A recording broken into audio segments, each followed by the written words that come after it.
My name is Henry Fauber, and I'm in the 5th grade at Benton Intermediate School in Benton, Louisiana.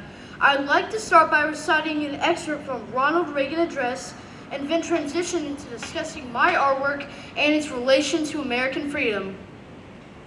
My fellow Americans, on Monday, America will celebrate her 207th birthday. I love the 4th of July. I enjoy picnics and fireworks and long summer days.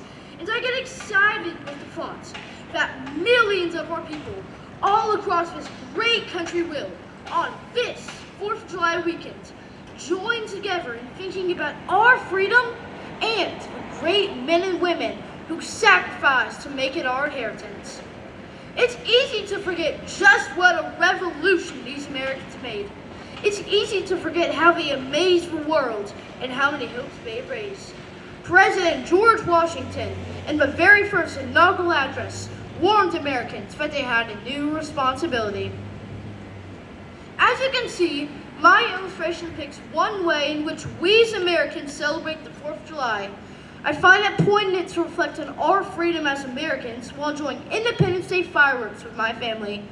These lights in the night sky represent our hearts exploding with pride and passion for freedom, democracy, and the immense honor of being an American. The illustration on the right depicts my dream of one day representing the USA for the title of World Chess Champion. To date, the only American to achieve this feat was Bobby Fischer from 1972 to 1975.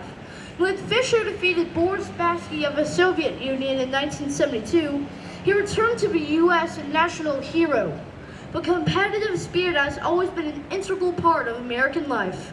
Charlie Kirk once said, "Greatness requires the liberty and the drive to make the most of yourself." American excellence means striving to be the best at everything we do. That's why my goal is to be the second American in history to hold the title of World Chess Champion.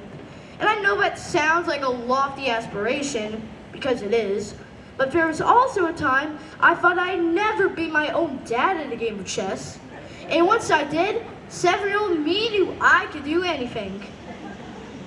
I encourage you today to use your specific talents, all for the glory of God and the pride of the USA. And I've been thinking lately, isn't chess a reflection of protecting our freedom? In chess, you have to consider your strategy and plan several moves ahead to be successful. Ronald Reagan said, "Freedom is never more than one generation away from extinction." So if we don't think before we move, we can lose that right.